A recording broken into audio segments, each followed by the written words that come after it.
So let me just write that here for you.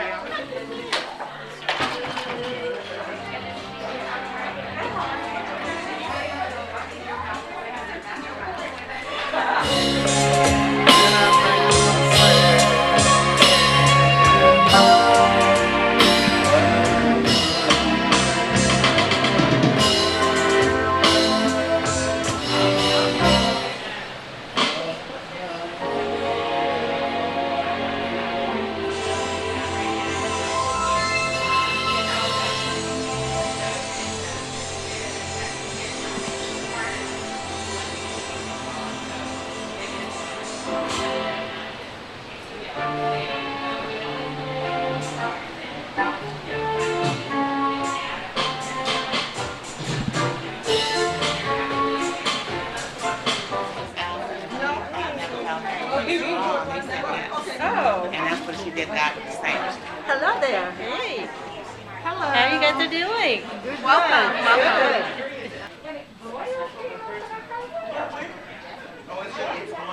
It's not up there. It's on there.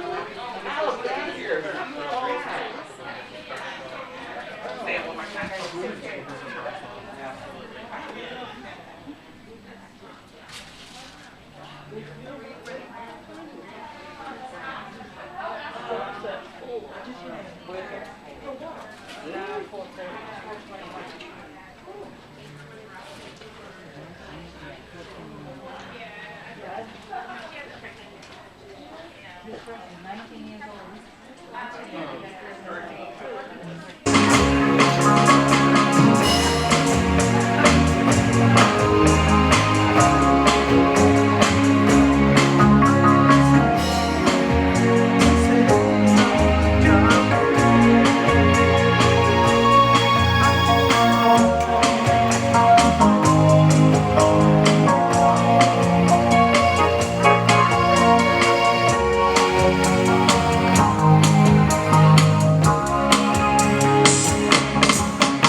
Show them this. Thank you.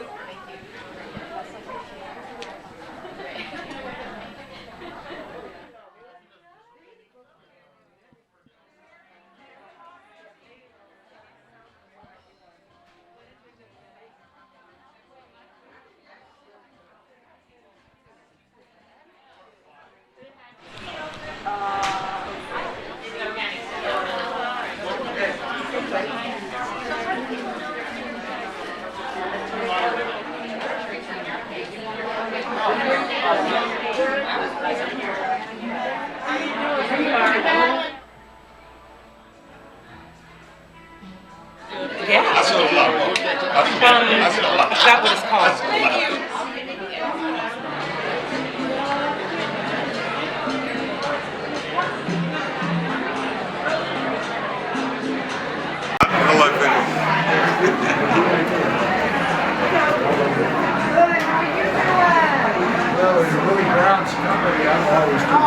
John. Hello, John.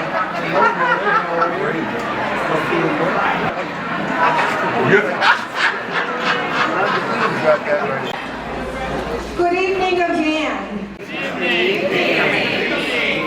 We are about to begin the African American Cultural Literacy Experience.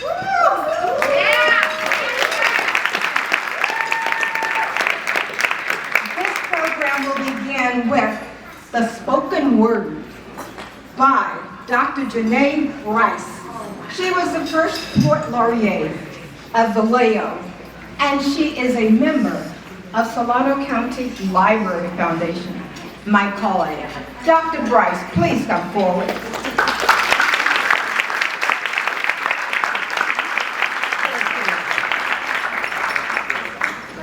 Thank you very much. So good evening. As was stated, my name is Dr. Juneteenth Bryce, and I am a board member of the Solano County Library Foundation, and I was the first Poet Laureate of the city of Vallejo. And thank you. Thank you very much. It is my pleasure to stand and talk a bit about the Great Migration, that great tidal wave that brought us all to where we are today.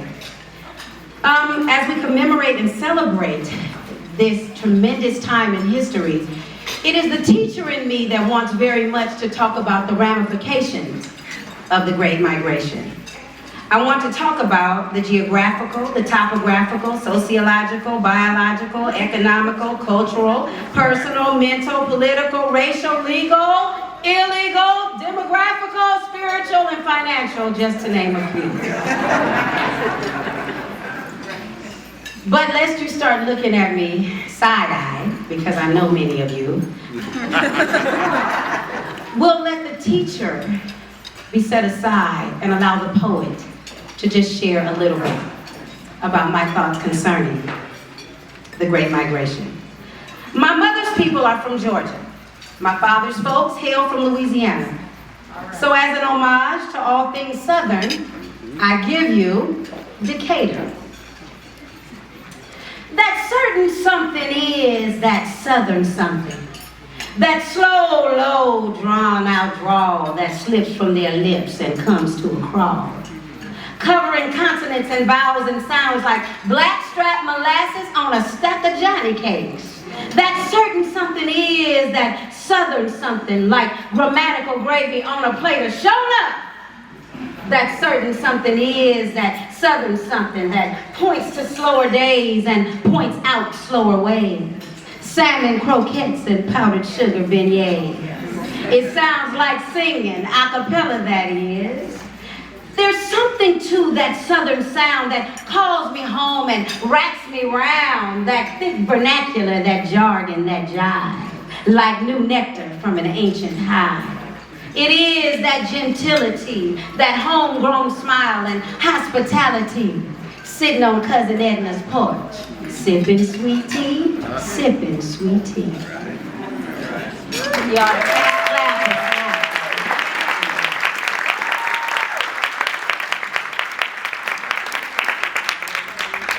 clap. We dropped our daughter off at Xavier University in 2011. And there is no city quite like New Orleans, let me just say. Anybody from New Orleans in here? Yeah. You can clap, that's good. Okay. So right away I noticed the buildings, the food, the people, the food, the sights, the food, the sounds, the music. But what left an indelible impression, even more than the food, coming from California, were the trees. I was instantly inspired by the trees. So I give you Emeritus. Okay. To me, the trees in New Orleans look like ladies with tattered sleeves on ancient dresses. Flowing like lingerie, their hems and slips skirt the waters of old Pontchartrain. Long coarse hair on tall, proud heads, tightly coiffed yesterday. Simple strands now swing and sway to the sounds of zydeco, waiting for callers who never come. Yet they stand still offering shade and a hiding place.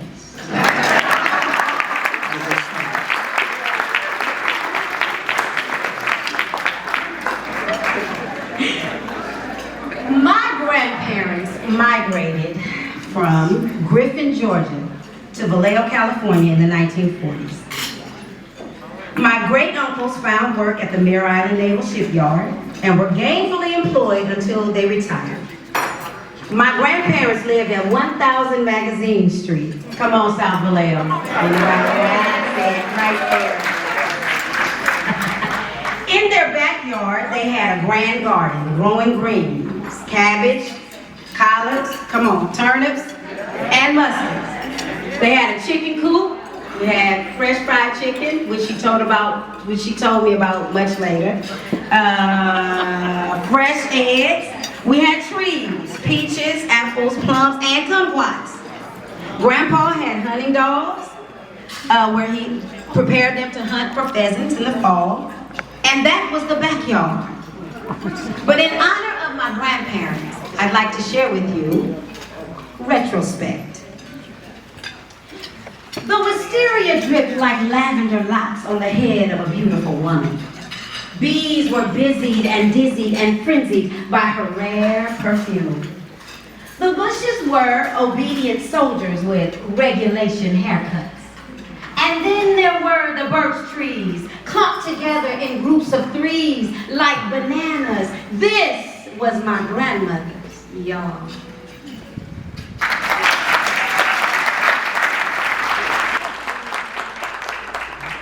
So as I prepare to take my seat, we cannot talk about how our people came from the southern United States to the northern and western United States without talking about how they came to the continent from the continent of Africa to the continent of North America in the first place.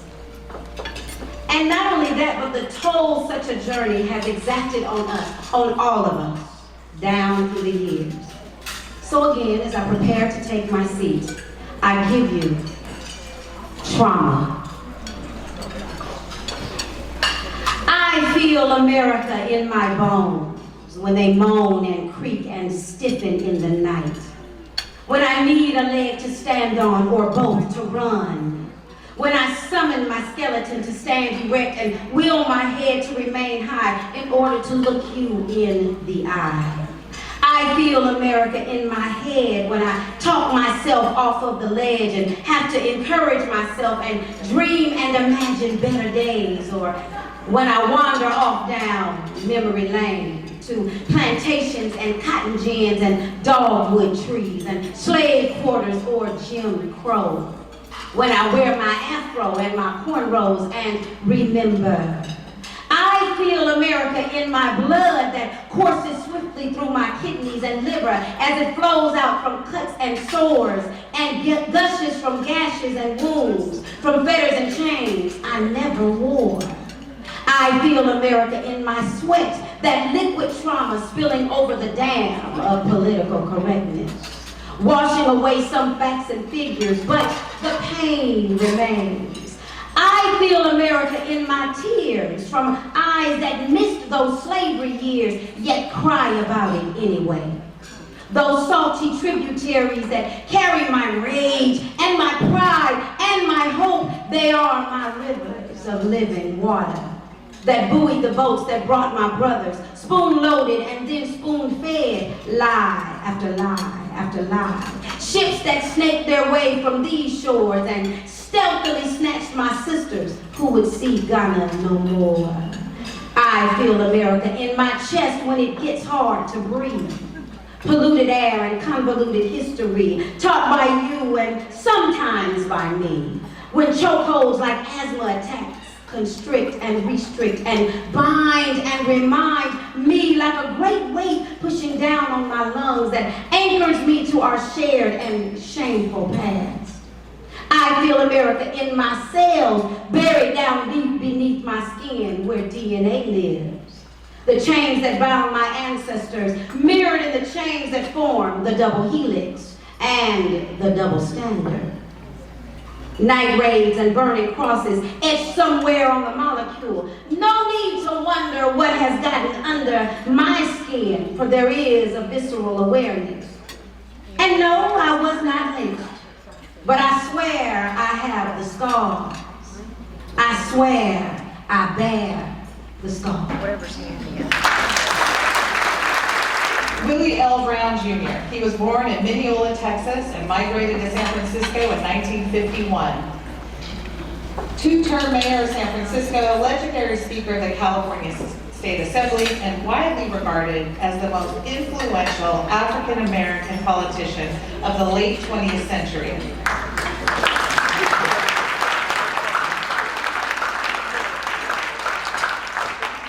Willie L. Brown Jr. has been at the center of California politics, government, and civic life for an astonishing 4 decades. His career spans the American presidency from Lyndon Johnson to George W. Bush. And he's worked with every California governor from Pat Brown to Arnold Schwarzenegger. Under the California term limits law, no speaker of the California State Assembly will ever have a longer tenure than Mr. Brown's. From civil rights to education reform, tax policy, economic development, healthcare, international trade, domestic partnerships, and affirmative action, he's left his imprint on every aspect of politics and public policy in the Golden State. As mayor of California's most cosmopolitan city, he refurbished and rebuilt the nation's busiest transit system, pioneered the use of bond measures to build affordable housing, created a model juvenile justice system, and paved the way for a second campus of the University of California, San Francisco, to serve as the anchor of a new development that will position the city as a center for the burgeoning field of biotechnologies. We have a little burgeoning field of biotechnology here in Solano County, right? Dr. Bill, where are you? Today he heads the Willie L. Brown Jr. Institute on Politics and Public Service, where this acknowledged master of the art of politics shares his knowledge and skills with a new generation of California leaders. Please join me in welcoming the Honorable Willie L. Brown.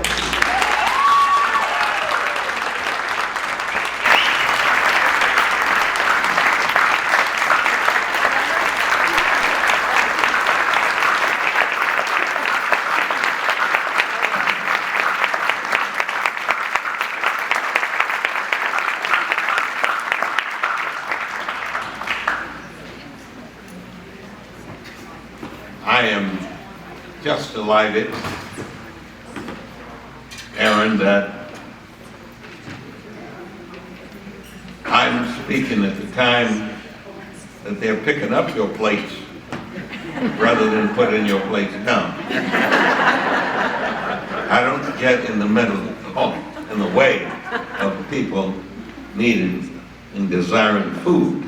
I must tell you that I have been to lots of events in my lifetime, but I've never had such a great experience. I've never had this many speakers show up anyway. Has anybody missed? I am, of course, delighted that Charles is going to have a conversation with me. That's what those 2 chairs are for.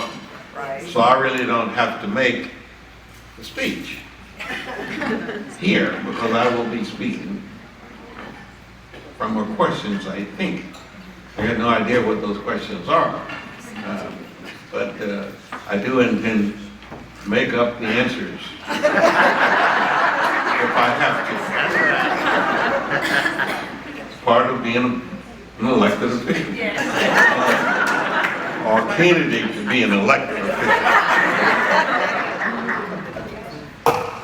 I am very impressed with all of what I've heard so far tonight. It has been a long time since most of us have had an opportunity to be in the presence of more than just 1, 2, or 3 people. And it's always been such in San Francisco, where everybody keeps their distance, etc., etc. And it really has been troubling for me, because I'm just basically kind of a people person.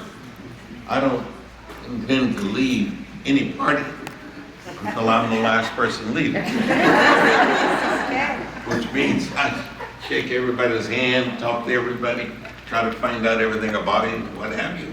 And we have not been able to do it for almost 2 years now, 2+ years, as a matter of fact. And it is wonderful to have the opportunity to come here in Solano County and visit with all of you. Now, I know some of you are wondering, on a Saturday night, what is he doing in Solano County? Is he running for something? Like Cheryl, it was a call from, she's got to be the most aggressive, arm-twisting individual. And when I said 2+ years ago, oh, no problem, I had no idea that she would even remember.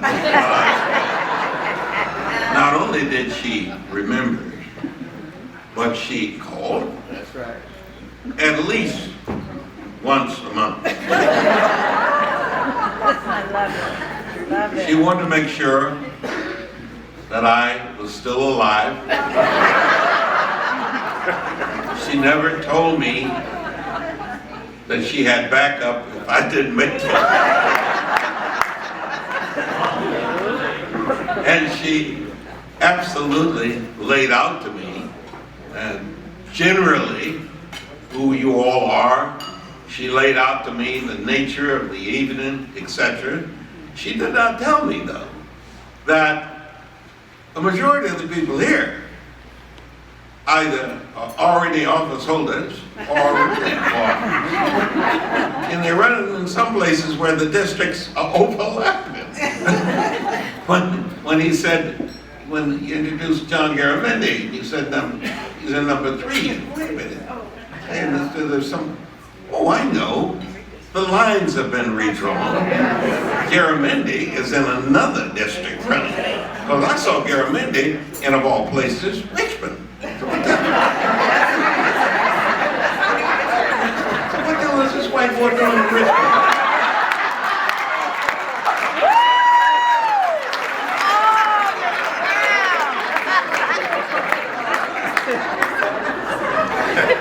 We were dedicating a new baseball field in honor of Willie Mays. And John Garamendi was there. And somebody told me, oh, he's running in the district that now includes Richmond. How the hell can somebody in Walnut Grove be running in Richmond? And now he shows up here. I'm impressed. And then I met the guy who said, I'm Dr. Jones. Come on, give me a break with me, Dr. Jones. Are you preaching? No. I'm a doctor, I'm a lawyer, and no. I'm a pilot. And I said, I just saw Top Gun. You weren't in Top Gun. It was a sister who played the representative of us in Top Gun. But the brother, not only is he a doctor, a lawyer, and a pilot, he's also kind of a chairman guy. It looks like I'd hate to have him running against me. Because he gives you the impression that he really is qualified and honest and what have you. Reminds you, and reminds me of Tom Hannigan. Reminds me of your dad. Your dad helped enhance the reputation of the legislature in elected officials generally, because people always looked at Tom as if he said something, you believed it. If he spoke, he was evidencing every ounce of humanity. And Brother Jones seems to have that same quality. And I guess it goes with being in Solano County or something. Because all of the elected types that I've met from Solano County exhibit those same kind of demeanor and same kind of operations.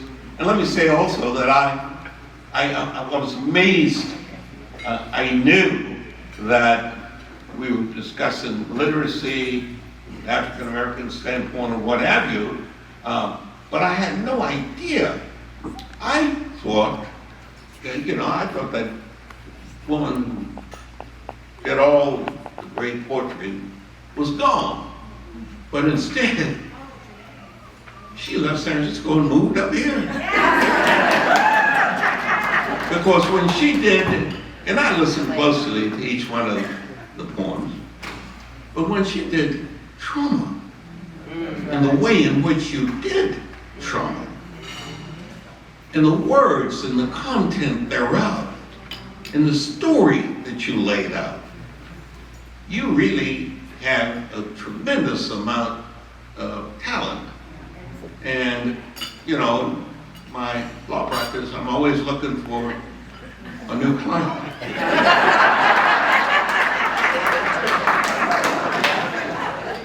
I also work as an agent. So don't forget that, sister. Possibilities. I must also tell you that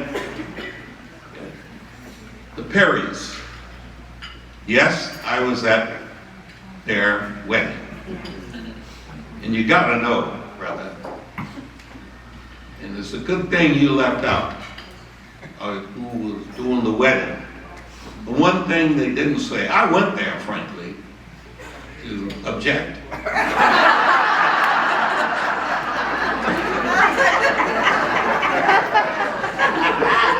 But they never offered the opportunity. Anybody oppose these people marrying? And because this woman who's married, so beautiful, so talented. I mean, she had it all. And I think, wait, brother, But they never asked the question. And so I never provided the answer. And I was knowing Cheryl, I was always thinking, because I know Cheryl's mother. And who doesn't? Yeah, well, and I thought that when they got to the part where they would ask, do you plan to love, honor, obey, be faithful so long as you shall live? And the brother said, absolutely. And I'm looking for her in her usual fashion. When they ask her, I thought she'd probably say, I'll do my best. It has been a good outing. And the invitation you extended to me, I'm glad you tracked me down and stayed with it. And I'm glad because I would not have a chance to meet all of the people, and I certainly would not have a chance to take that many photographs. I mean, what did you charge for the photo? There must have been some donation for all the photos. And I got to tell you that, I hope being the person, the kind of quiet, shy, retired person, make sure you post every one of those. Because I got to prove where I was on Saturday night. But I am just so delighted that you have extended the invitation for me to come visit. And I just loved hearing the story of how your fellow medical world representative transitioned through all of the circumstances and finally ended up in South Central Los Angeles and enjoyed the working relationship with 6 siblings, and he described the level of achievement for each one of those siblings in one fashion or another. And I must tell you that I suspect many of you here could tell similar kind of stories, not necessarily as comprehensive, but equally as reflective of the transition that people of color, particularly black people, have had to make in this nation. Some people have asked me one time, how did you end up in California? Well, I got kicked out of school in Texas. It was a school called Prairie View A&M in Hempstead, Texas. I graduated from high school in Mineola, and it was a second or third class to go 12 grades. You know, in Texas, many of the communities in which we live, 10th grade was as high as black schools went. That was separate but equal. That's what they said. And we were living a separate but equal. And the textbooks that we used were usually the ones that were already outdated or had been used by the white students before. And I thought, when I looked at some of those books, I said, yeah, I know why I don't need to go to, I know why I only need to go to the 10th grade. Because this guy, if he's going to 12th grade, I know I'm better than he is. But I'm looking at all these things he underlined. He underlined the wrong words.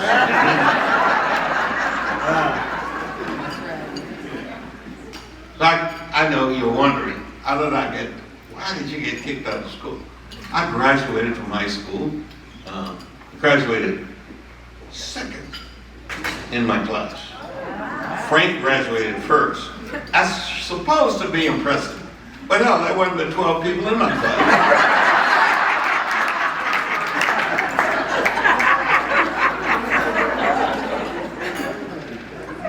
I got a scholarship to Prairie View, agricultural and mechanical college in Hempstead, Texas, not too distant from Houston. And then you get a scholarship like that to a school that grows much of the food that the student body eats. If you're on scholarship, whether you're football, basketball, baseball, whatever, academic. I graduated on the 25th and I was in college by the 7th of June. Of course, I had to help them harvest what they were growing as part of my obligation for this scholarship. And you ate dinner, and you ate breakfast, and you ate whatever you ate by family standards. The food was delivered and put in the middle of the table, and the 8 of you who were at the table proceeded to do what you do at home. Except at this school, the athletes, football players, basketball players, were made up 7 seats. And there was a little person who was the 8th person. And all the tables were the same way. And those basketball players and football players would pass the food among themselves. And the little people had no way of ever growing, because by the time the plate got to them, there was nothing in it. So I, being the organizer that I am, at the next meal, start talking about the other little guys. You got a scholarship? Yeah.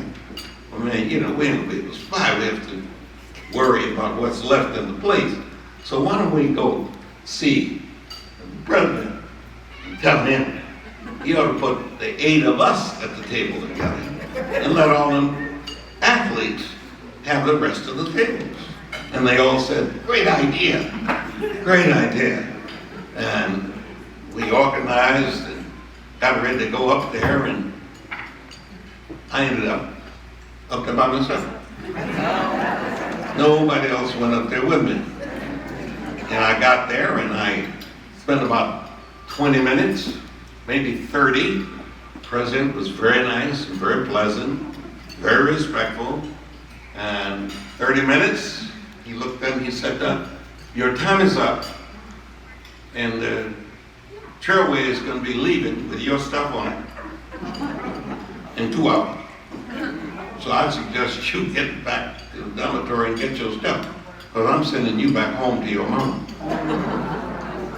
That's how I got kicked out of prison. Well, I couldn't go home to my mama, she'd kill me. And there's no question she'd kill me if I went back home and told her, your son has been thrown out of college. You had 3 daughters, and they all managed to go to Texas College in Tyler, Texas, and perform reasonably well, become teachers, what have you, and you're embarrassing the family. I know what my mama would have said. So I obviously had to endure her wrath. She was embarrassed. She was not about to have me stay at home. So she said, we're putting you on the train. I'm sending you to your uncle. Where am I going to my uncle? You're going to California. Oh, God. My uncle, San Francisco. My mother said, he is trying to get me to let you go finish high school out there, but I didn't want you associated with him. But now I don't have much of a choice. So why did you want me to associate with him? Your uncle went out there to work at the Hunters Point Naval Shipyard. He and his brother on Hunters Point Naval Shipyard. And he and his brother got interviewed, she told me.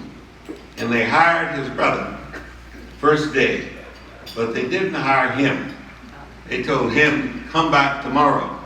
And on the way home, he went by a joint in Hunters Point called Dago Mary's. And he went by there and had a drink and watched what was going on in Dago Mary's, and the guys were shooting dice in Dago Mary's. And it was on the day in which, the pay truck showed up. Nobody had anything to do with banks. You got your money once a week, you got paid, and it was paid in cash. You didn't worry about taxes or nothing of that nature.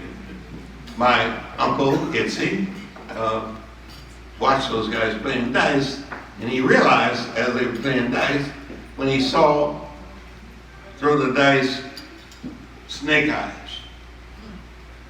And the guy said, your point's 2. Well, my uncle knew that these guys don't know how to play dice. Right. And he never ever went back for the second interview. He only went back when the pay truck came. He only went back to Dago Mary's. And my mother was appalled that she had a brother who had no visible means of support. But she could not leave me and have me at home. And she made a deal with my uncle and said, you go out there, you stay with him, you do not take any directions from him. You join church, and you enroll in some school, and I don't know how you're going to do it, but you seem smart enough. And sure enough, when I got here, he kept his word. He said, I'm leaving money on the table every day. You go in a different direction, and if you get back, find your way back here, you can eat dinner. If you don't find your way back here, you're on your own. That was the beginning of a great life. So we already know how he got here. We already know why. In Prairie View, my father used to talk about that all the time. He couldn't go because I think he needed $5 to enroll, and he couldn't get that $5. I heard that story over and over and over again. I didn't know the connection there. But when you made that trek here. Were you dressed for the occasion? Always. Let me tell you, my uncle picked me up in Oakland, because that's where the train stopped. And he looked at me and he said, we're going shopping tomorrow. So by Where'd you the go? time you saw me, went to Howard's on Market Street. There was a black fellow there who worked, named Mel, and he always fixed people up. And I got my first suit of clothing. It was blue serge, light blue shirt, a yellow tie, and some black shoes that actually fitted me. That didn't come from Sears Roebuck. That's where it all started, with your style and class, which still exists today. You have an impeccable memory. You do. You remember everything. So back in 1991, while serving as the Speaker of the California Assembly, you said, and you probably remember this, reporters and the FBI subjected your work as a lawyer to more scrutiny than other lawmakers with outside jobs. And you said, it's tough being black. Now, in June 2022, what progress do you see? Do you think black leaders have it better now than you did? Not really. The challenge of whole public office is tough enough, and it has become tougher since I left. I left in 2004, and I must tell you that the business of holding public office, and I admire everybody here who has the title in one fashion or another, and I wish you well, but the inspection that is now visited upon you, all the rules and regulations, and the deliberate desire to oust you based upon your alleged violation of those rules makes the job really, really difficult.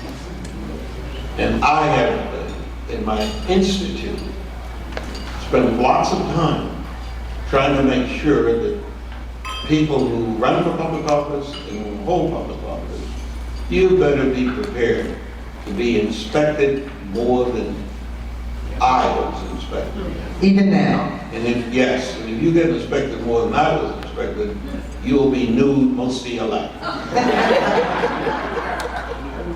So what do you think, Mayor Brown, and do you like to be called Mayor Brown? Because I can't call you anything else but the Mayor and Mayor Brown. I think I'm entitled to be called Mayor.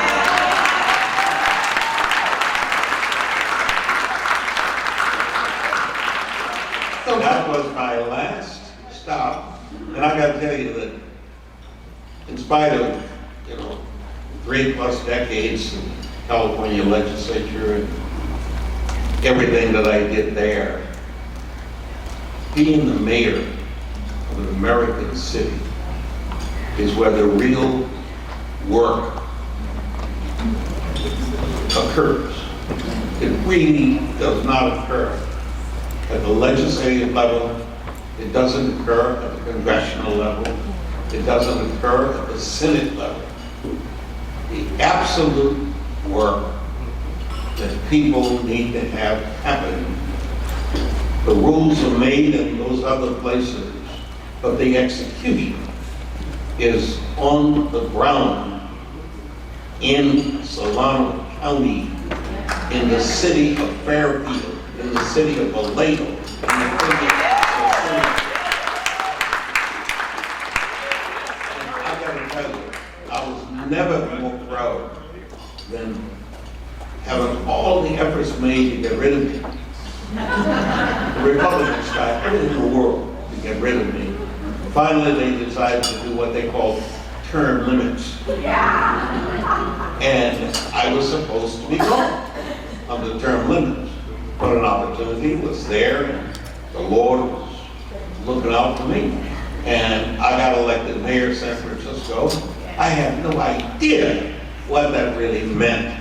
I had no idea what the job really was, because I'd spent 30+ years trying to abolish local government. And my attitude toward it all the things that was doing the legislature, I never looked out for local government.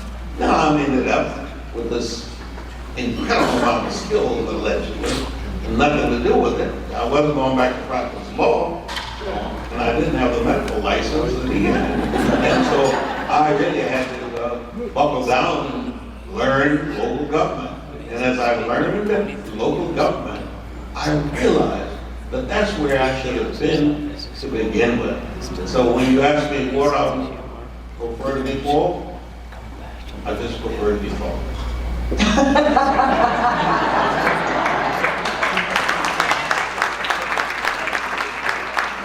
You made a perfect transition into my next question to talk about when you were mayor, you talked about homelessness. And it was a problem 20 plus years ago, and it's a huge problem now. And you said that, I think that it cannot be solved. What I said when I became mayor of the city, and at that time, literally, mayorship of San Francisco didn't have any of the restrictions on it. It didn't have the progressives. It didn't have any of those annoying people that do all the things that they now do to you if you hold office. But you had a lot of problems that you had to address. So I came up with the idea of doing these summits, an education summit or healthcare summit. And I said, well, we're going to do a homeless summit. And of course, before you do the summit, you better make sure that you understand the problem, you understand the issues, and you understand how the solution can be found. And so when I had great contact, and I still do, with lots of people who are talented in the world of public policy making on certain subject matters. And so I started talking to people. I talked to the people from the social service world. I talked to the people from the drug addiction world. I talked to the people from the alcohol world. I talked to all the people that in one fashion or another, in some form, were on the streets, in some cases being homeless. And I concluded, even though I had made this grandiose announcement, I'm having a homeless summit, it dawned on me that if I had a homeless summit, I wasn't going to have one answer for anything to do with homelessness if I did not have the federal government's blank check, if I did not have the state government's blank check, if I didn't have total and complete access on power sources that can be called upon to execute, and if I couldn't figure out some way to get all these people that need help to accept help, whether they wanted to or not. And I concluded that I could not get all those things in place, so I would not have to have a homeless summit. I tell you that the homeless problem requires a cooperation and an execution, not by one city, not by one county, not by one state, but by a whole nation on an ongoing basis with unlimited supply of resources to address the issue and the ability to do the kind of work that would change the rules so that people that need medication can get it whether they want it or not. People that need that, and you've got to do it in conjunction with the family. Believe me, that family that I was raised in, every member of that family had a role. You know, and if you were in really bad shape, you ended up doing the dishes every day. So it sounds to me that it's not happening. All the branches of government, city, up to the federal government.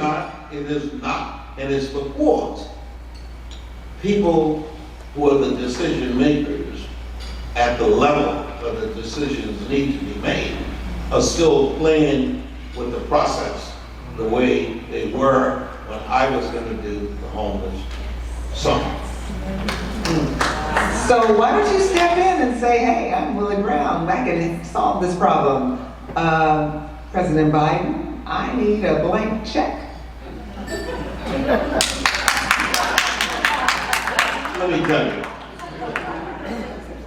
if I was talking to Joe Biden, I would rather have him listening to President Brown.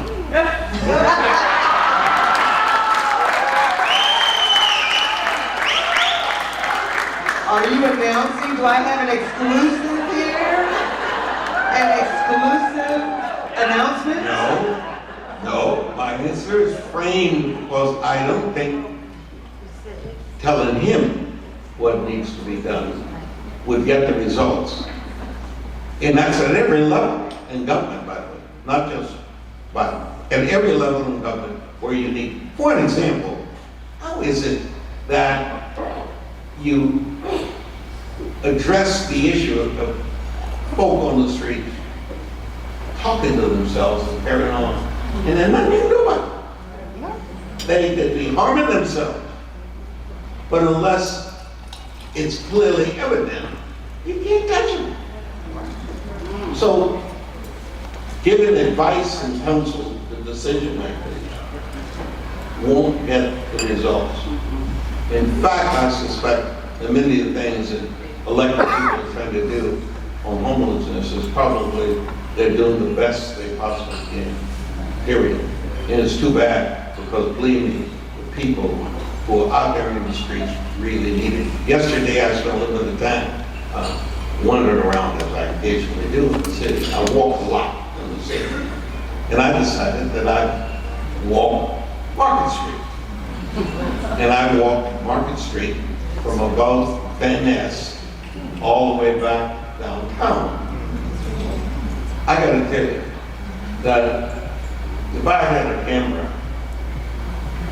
with me, it would have been great footage, because we wouldn't have had to ask for permission for the incredible demonstration of insanity, homelessness, horror stories, arguments.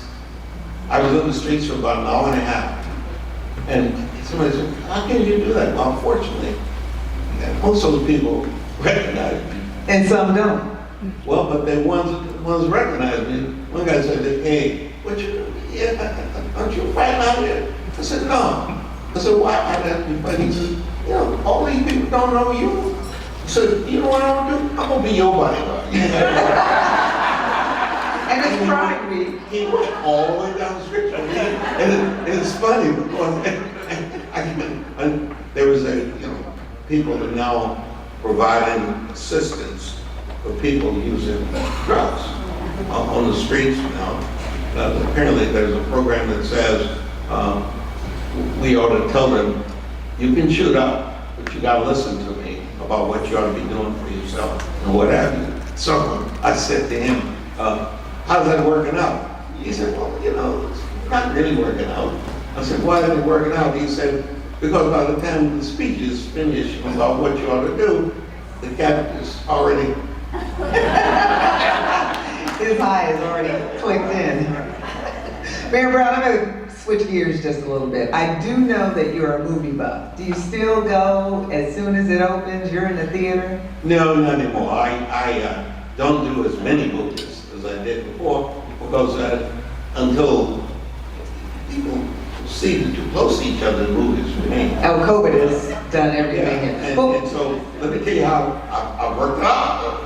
If I want to see a movie, I just go over and say, I want handicap. When I check out the theater now, the handicap is seated by itself, what have you. It gives you space. But you have to pay. But what's your movie, what's your favorite, what's your favorite movie of all time? Now, you've been in a few movies, right? Yeah, I've been in, speaking, I was walking to the airport, and these 3 or 4 little girls, they must have been maybe 7 or 8 each. There he is, there he is, there he is. Where's Superior? Where's Sarah? I'm looking around. And so their mother said, "Now they're talking about you." I said, "Your daughter's talking about me?" I said, "Yes, we just saw Prince's Diaries."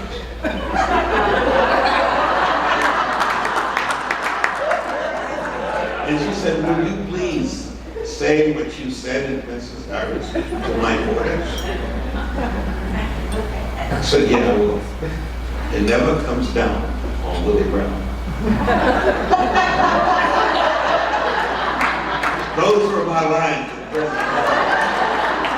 I can remember every movie that I've ever been in now. I've gone back to check the lines because I don't want to be trapped anymore. I remember those lines because with regularity, that movie was released like in '99 or something.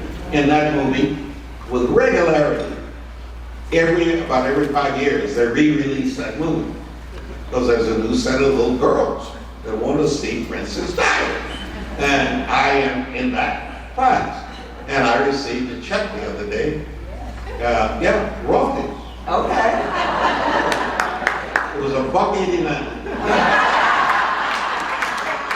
So clearly my role was not. So is that your greatest movie of all time? No. The movie that I probably enjoyed the most, I was matched with Al Pacino in Godfather 3.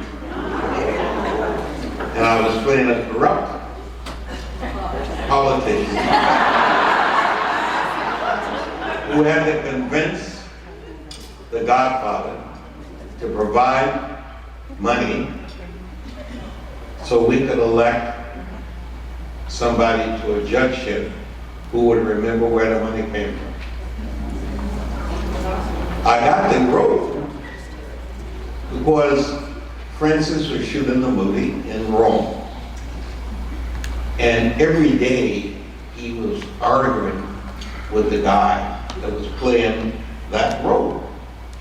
And he kept saying, "Do it the way somebody like Willie Brown would do it." So the guy finally said, "Francis, why don't you just get Willie Brown to do it?"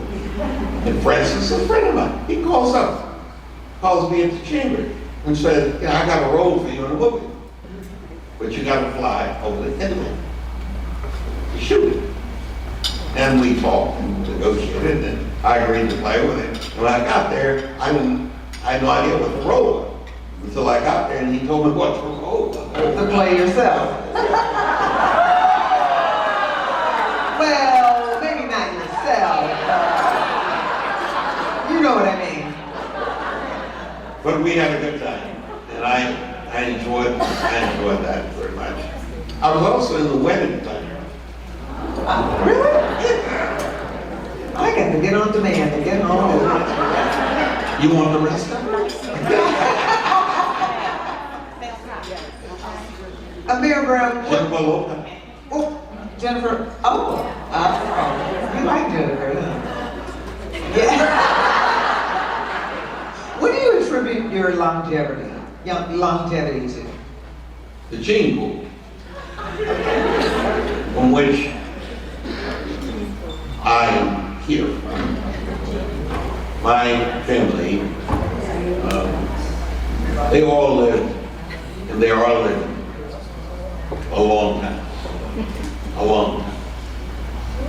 And that's why I have to keep working. But your longevity in the world, you're still relevant. Longevity in life, yes, but your longevity in politics and everything that you do. I mean, you're still going. It's simply, I suspect, because I really love working with, for, on behalf of people. That's what I love.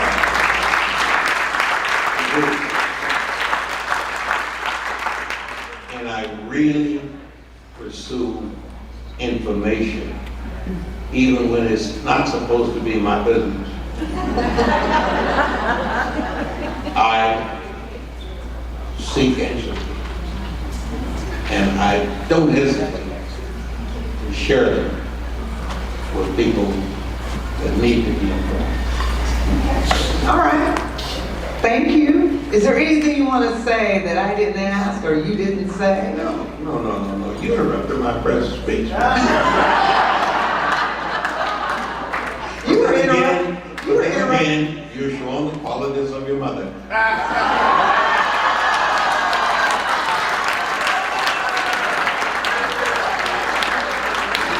Drop the mic. Mayor Willie Brown, thank you very much. Give him a round of applause. My mother is going to get some